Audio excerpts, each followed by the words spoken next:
এশিয়ার শীর্ষস্থানীয় বিশ্ববিদ্যালয়গুলোর মোট বাজেটের 10 থেকে 25% শুধু মৌলিক ও ফলিত গবেষণার জন্য ব্যয় করে থাকে।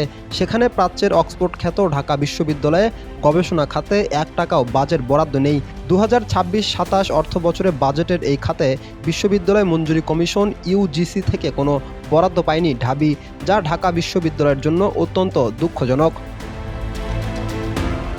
আসন্ন 2026-27 অর্থবছরে ঢাকা বিশ্ববিদ্যালয়ের জন্য 1,033,21,83,000 টাকা বাজেট অনুমোদন দেওয়া হয়েছে। এর মধ্যে বিশ্ববিদ্যালয় মঞ্জুরি কমিশন দেবে 949,36,00,000 টাকা। ঘাটতি থাকছে অন্তত 83,85,00,000 টাকা।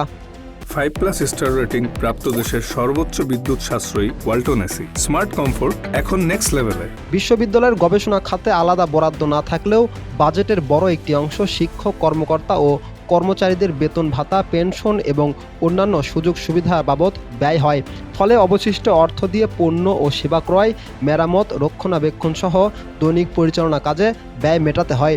এর কারণে গবেষণা কার্যক্রম, গ্রন্থাগারের উন্নতি, ল্যাবরেটরি আধুনিকায়ন এবং কল্যাণমূলক উদ্যোগে প্রয়োজনীয় অর্থ বরাদ্দ পাচ্ছেন না শিক্ষার্থীরা। ঢাকা বিশ্ববিদ্যালয়ের কোষাধ্যক্ষ অধ্যক্ষ এম জাহাঙ্গীর আলম চৌধুরী জানান, আসন্ন অর্থ বছরে বিশ্ববিদ্যালয়ের বাজেটের চাহিদা ছিল 1,422,63,00,000 টাকা।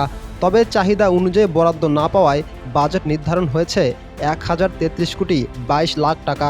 তিনি বলেন, বিশ্ববিদ্যালয় পরিচালনা, গবেষণা ও উন্নয়নের জন্য সরকারের বরাদ্দ প্রয়োজনের তুলনায় অনেক কম। পাশাপাশি গবেষণা কার্যক্রম ও শিক্ষার্থীদের বিভিন্ন চাহিদা পূরণে নিয়মিত কোনো অতিরিক্ত তহবিলও পাওয়া যায় না। উন্নত বিশ্বের বিশ্ববিদ্যালয়গুলো দান, তহবিল, শিল্প সংযোগ ও প্রাক্তন শিক্ষার্থীদের অনুদানের মাধ্যমে আর্থিক স্বাবলম্বিতা অর্জন করেছে। তাই বাজেটের উপর নির্ভর না থেকে সেই পথেই হাঁটতে চায় ঢাকা বিশ্ববিদ্যালয়।